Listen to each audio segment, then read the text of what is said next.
Today I am trying this travel hack that I've been wanting to try for so long. I am going to fill this travel neck pillow with some clothing and whatever else I can fit in it. So this part is inflatable, that goes inside, so that goes.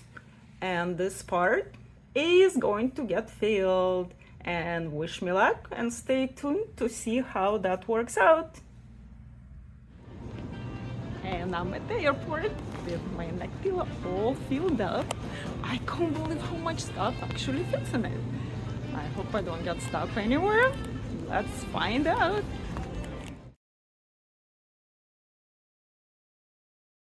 All right, I am at my hotel room and I will show you now how much stuff I fit in this. Okay, let's get started.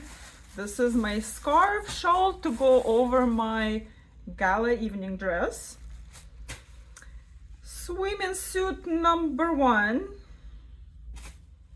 my PJs, believe it or not. Okay, next, okay, 1 pair of socks. This side is done. All right, I won't show you this because this is underwear. Another pair of socks. Let's see what else we can find there. And another pair of socks. Cover up for my swimming suit. And another swimming suit. Can you believe this? All that was in my neck pillow. So much space saved for my bag.